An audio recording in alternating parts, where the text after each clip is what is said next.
ավտոտնակում գործանող ամուսնուն ձայնեց Լուսիկը։ Հացը չի փախչի,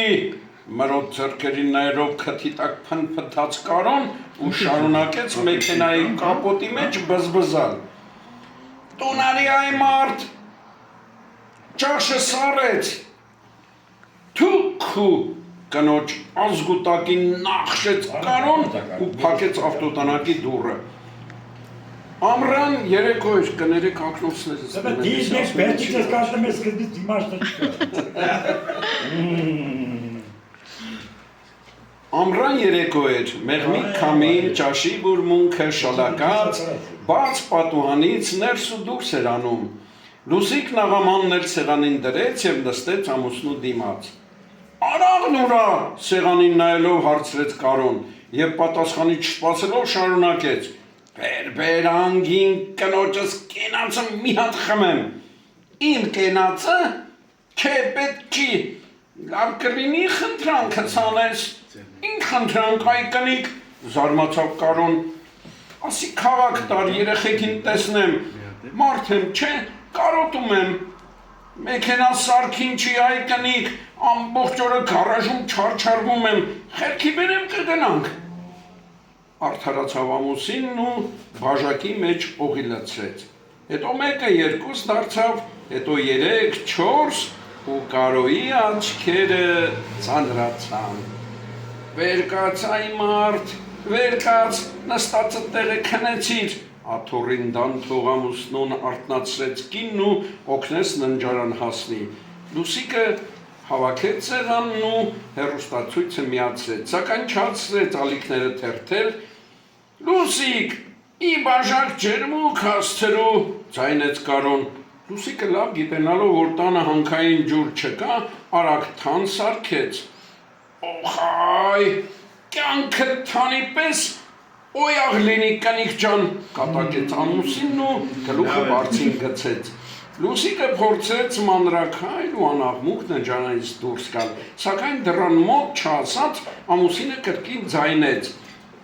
Այ կնիկ, քանի ամիս է քավորին չեմ տեսել, վեր կենամ քնամ քավորենց տուն։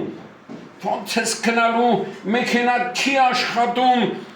մեր տնից քավորենց տուն էլ 3 ժամվա ճամփա է, լույսը կբացվի, մի բան կմտածենք, ամուսնուն համոզեց Լուսիկը, հեռուստացույցն անջատեց ու պառկեց քնելու։ Լույսը բացվեց, բարին էլ հետը։ Դուռը թակեցին և դռների մոտ հայտնվեց Կարոյի փեսան։ Այս կողմերում գործ ունեի, արագ ավարտեցի, եկած ես տեսնեմ ու քաղաք վերադառնամ, ներս մտնելով ասաց Արամը. Չէ, փեսա ջան, վաղը շաբաթ է, գործ, մորջ չկա, ավելի լավ է մի կտոր հաց ուտենք ու ինձ քավորենց տար։ Վաղուց քավորից չեմ տեսել, այսօր կմնանք, վաղը հետ կգանք։ Լուսիկը սեղան գցեց, հետո Արամին մի կողմ կանչեց ու ասաց. Ճանապարհին թե հաց մաց ուտելու լինեք, չթողնես ամեն աներդ խմի, լավ չի լինի, որ խմած քավորենց տուն գնա։ Փեսան խոստացավ, որ զոքանչի ասածով կանի ու ճանապարհ ընկան։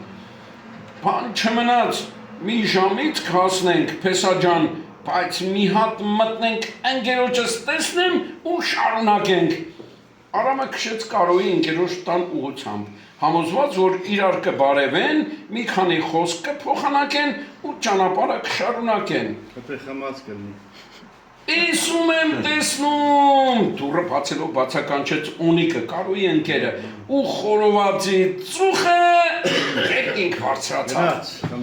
Այգում սեղան գցվեց, օղին ու գարեջուրն էլ իրար խառնվեցին, Կարոյի քեֆին քեֆ չէր հասնի,